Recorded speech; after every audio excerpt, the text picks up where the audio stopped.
Hey everyone, Sycra here, and in this video I'm doing some traditional sketching, and I'll be talking about unrelated stuff because I don't know if I haven't done one of those in a while, but I'm doing that now, so that's what I'm doing.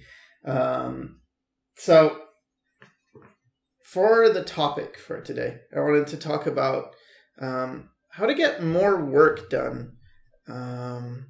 And maybe not just how to get more work done, but how to utilize your stamina. Because this is something I've recently been dealing with a lot. And for those of you who know about my condition, my dissociative disorder, this will make more sense. But anyway, I've been struggling a lot these days with what I like and what I enjoy to draw. So I've mentioned this concept about separating what you admire from necessarily what you like to do. And I still kind of got confused on this because the idea of what I like was like, well, I guess I like certain images. And so I felt like, well, to be true to myself is to create the images that I like that I like to look at. And even though that seemed to make a lot of sense, and I seemed to like the end result, it just didn't feel like I had a whole lot of stamina. And this whole Pointy Chins, the Pointy Chins video series that I made was really to develop a style that I liked. And I've been playing around with different styles recently just because, different aspects of myself seem to be surfacing. And what I found is if I just let them do what they wanted to do, I would end up with stuff that started looking like what I was doing in 2010, and that's kind of disturbing to me because, 2010 was 6 years ago now, and it feels like, wait, did I just lose 6 years doing, on a wild goose chase? And I don't know the answer to that, but I do feel like I learned a lot in these last 6 years, so it's not a complete waste.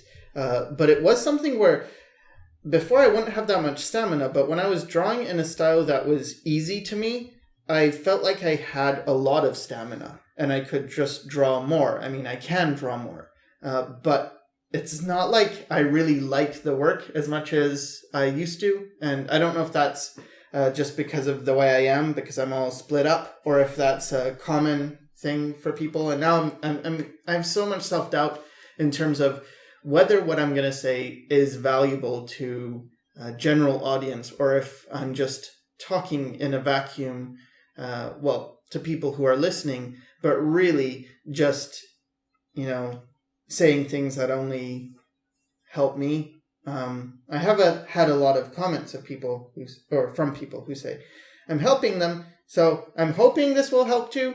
I really do. So anyway, so my thought was this, that, okay, what I like, or what gives me the most stamina is what's easy. But when I say easy, I don't mean it's just like, oh, it's easy to draw. Because that's its own thing. If something can be easy to draw, but it's not necessarily the same. I guess what I mean is there's no resistance. You don't have any resistance to drawing. There's just this freedom. And even if it's something complicated, you're doing this for a reason. And I'm being too abstract, I think. All right, so to get specific, I don't like caricature, really. It's not something that I like to do. However, whenever I draw caricatures, I end up smiling a lot, and I just have fun doing it, and I can do it for a really long period of time. And caricature is by no means easy in terms of the skills it requires are really difficult. I mean, it's portraiture plus, because you have to be able to draw a portrait, and then you have to go beyond that. At least that's how I consider caricature, like realistic caricature where it's really painted well. It's just you take all the knowledge you would use as a fine artist, and then you add on top of that simplification and exaggeration. So I can do caricature and I'll have a good time doing it, and I can do that for a very long time. And it's not that it's not simple. It's still very difficult. However, I don't get much resistance to it, although I don't really like it. And I don't know, I've wondered about this for a while, why I don't like it. And I'm not sure if it's just because I think other people wouldn't appreciate it as much. Like, it doesn't really get much, I don't know, love, caricature, Like, if you do concept art, that's really like, it feels anyway that's like the big daddy of everything. That just gets the most approval and respect. And, oh, wow, you're a concept artist. And it seems like a lot of people chase that because they're chasing that respect and that type of, well, I'll have some sort of job in the future and it will maybe pay well, although it is very difficult to get into. Whereas with caricature, it's like, caricature, that's not cool. Like, who does caricature? So maybe it was that, like, maybe it's just the fact that when I was growing up, I never looked at caricature as something I wanted to do. It just felt like, well, I guess this is fun to do, but it's not a real job. And so in pursuing a bunch of things that I thought I liked, I was kind of not getting anywhere.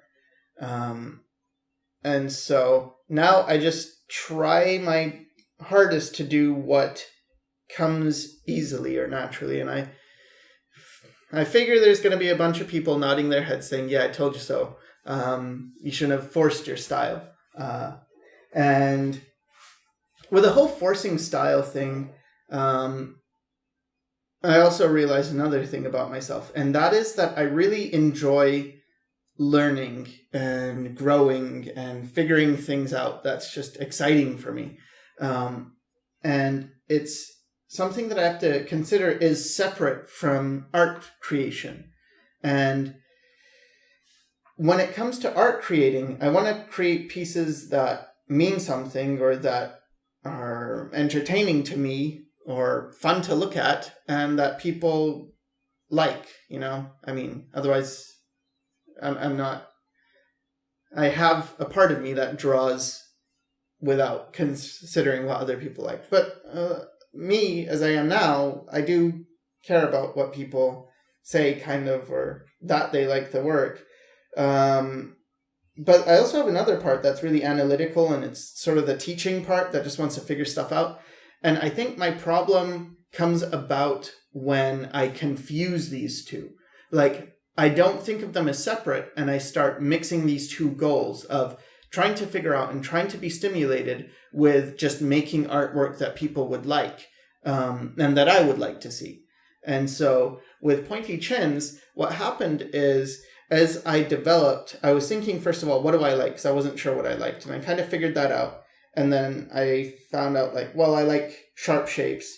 And then it became this feeling of, or a thought. It's not a feeling, it's a thought of the analytical part of me is getting interested now. It's like, hey, this is cool. You learned something new. And it's almost like a toy that you want to play with. Like, oh, okay, here's some new knowledge. Well, you like sharp shapes. What if you could make everything sharp?